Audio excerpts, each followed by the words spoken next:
Hello, hello! The first 4 episodes of the final season of Stranger Things are finally upon us, and they were, as always, competent if somewhat bloated entertainment, with an absolutely mind-blowing last scene. With the show nearing its end, the question arises, will somebody die? And who will it be? I will examine the future fate of all major characters and try to determine their death probabilities. Brief reminder, for 4 seasons, the show has been extremely reluctant to pull the plug for any major character. It has added more and more people to its roster, and as they have become fan favorites, it has kept them around. Unless I'm forgetting someone, in the last couple of seasons, the only person we were truly sorry to see go has been poor Eddie. And now you'll ask, does anyone really have to die? Well, technically no, but from a storytelling perspective, a narrative that has some serious consequences is more emotionally effective than a narrative where everything goes great all the time and nobody ever gets hurt. There have to be some stakes in the story.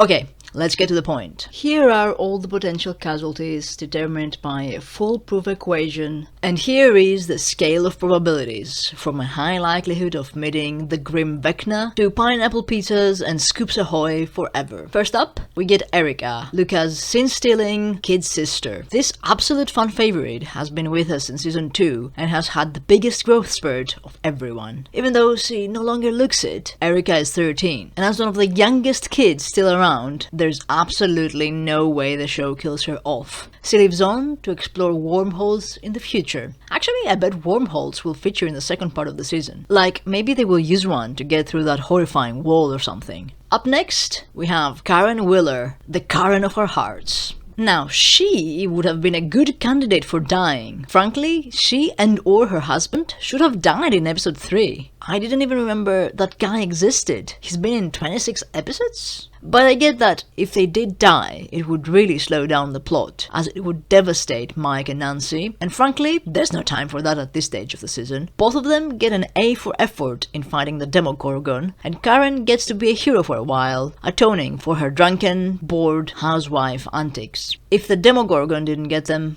they survive. Murray, as a grown-up and not a child, has a higher probability of dying. He might even already be dead. We didn't see him after the Demogorgons attacked the van with the kids. We saw Robin, but not him. That, of course, doesn't mean anything in itself. People have survived worse in this show. His would be a useful death from a narrative perspective, dialing up the risk of survival for everyone, but preserving the most beloved characters. I can also see him surviving and setting up shop in Hawkins to mentor young hopefuls. I think he's 50-50 on the scale. Robin. Rockin Robin was safe from the Demogorgon thanks to superhero Will, and I think she's safe in general. And her girlfriend too. Robin is not too connected to anyone specific. Like, she's no one's sister, mother, daughter, or girlfriend. She's everyone's friend and she's awesome, but from an emotional impact perspective, her death will not have the same reverberations that, say, Mike's or Jonathan's deaths will have. Let's not forget about the bury your gays trope, a trope from the olden days of television and cinema, where gay characters were, for whatever reason, more likely to die than heterosexuals. I think the show will not want to fall into that trope and will instead choose to preserve at least one of its gays. Robin. Robin survives. Moving on to our newcomer, Holly Wheeler, the kid sister of Nancy and Mike. She's the first of the kids to fall prey to Mr. What's-It, despite the good efforts of the gang and her parents. She's cute, but she's a tiny bit annoying. She's also, I think, maybe even younger than Erica, which makes her the most vulnerable character and therefore highly unlikely to kill off. Now, what about her companion in that weird world, Max? Here things are a bit more complicated. The fact that the whole of season 4 was essentially an effort to keep her from dying should mean that she will probably manage to live whatever dimensions is trapped in and live happily ever after with her hunky boyfriend. The only way that I see her not surviving is if she gives herself up to protect young Holly, which she shouldn't. Let Holly die. We like Max. So, on to Lucas, the hunky boyfriend. Lucas has been the muscle and emotional core of the group. He doesn't really bring much to the fight against Vecna and the Demogorgons other than his slingshot. It would be cruel for him to die in battle. He is safe. And I think that his buddy Dustin will also be safe. Dustin is displaying some nihilistic tendencies at the moment. He's heartbroken after the death of one of his his mentors, but I think that ultimately he will learn from it, and from the fact that his other mentor still cares deeply for him, and he will overcome his funk to be a useful, saving-the-day team member again. He will be there for the rebuilding of Hawkins, making sure that Eddie and whoever else dies are remembered the way they should be. There's definitely a tribute mental band in his future. Then we get to Nancy Wheeler, the emerging young leader of the group. Nancy won't die. There is no way she will die. When all the mayhem is over, she will be running whatever is left of the Hawkins post and providing strong, grown-up guidance to the rest of the kids. I also think she will not end up with either of the dudes vying for her, regardless of their chances of survival. She doesn't need a boyfriend, even though out of the two, Steve is the obvious choice. Speaking of the dudes, they have, I think, similar chances of survival.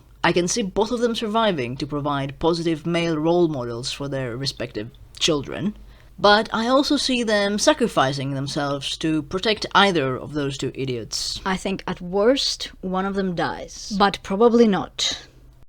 Then we get to Mike, the idea man. Much like Lucas, he doesn't have any superpowers, although he's good at strategy. I think it would be similarly cruel to have him die in battle. He will somehow use his instincts to make it through And live to see another day. Plus, I think Mike in danger could be used as an impetus for 11 overcoming an obstacle. Similar to what happened in Season 3. Moving on to Will, he would have been low on the list of potential casualties at the beginning of the season, but his newfound awesome superpowers are making him, I'm afraid, slightly more likely to die. His link to Vecna's mind means he's more vulnerable than the other superhero, 11. If he does die, it will be the death of the hero. On balance, I think it will be a more powerful story if he doesn't. If he comes out stronger, not being the weakest link in the group, always being fretted upon by his friends and his mother. So I think he survives. Okay, moving on to the big three. We can all see 11 giving up her life to save Hawkins and all her family and friends. We have almost already seen her doing that back in Season 1. But will the show kill off its most beloved breakout character? Will it kill its superhero?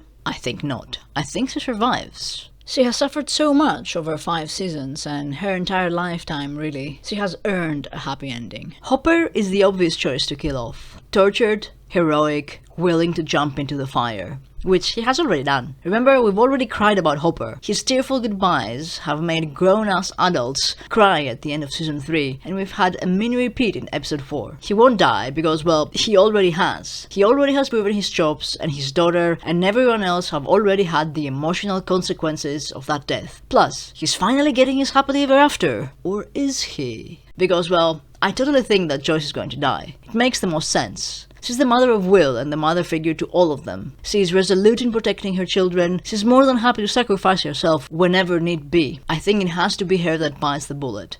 If she dies, everyone will be sad, but those left behind will be able to cope. Will and Jonathan will have each other, as will Hopper and 11. And Winona Ryder, as the ultimate 80s icon, will get to be celebrated the way she deserves. Look, I know, I haven't really killed off that many people, but the show doesn't really want to kill people, so I think most of the people will survive. I think we'll get 1 or 2 deaths maximum. And a final thought on how to deal with the potential casualties that arise in the coming episodes, and not to worry too much about your faves. You have to consider how each death will impact the others. For example, there's no way that both the Byers boys die. There's no chance that both Hopper and 11 die. If Max dies, Lucas for sure survives, and vice versa. If Steve dies, Dustin lives. If something happens to one of his sisters, Mike will survive.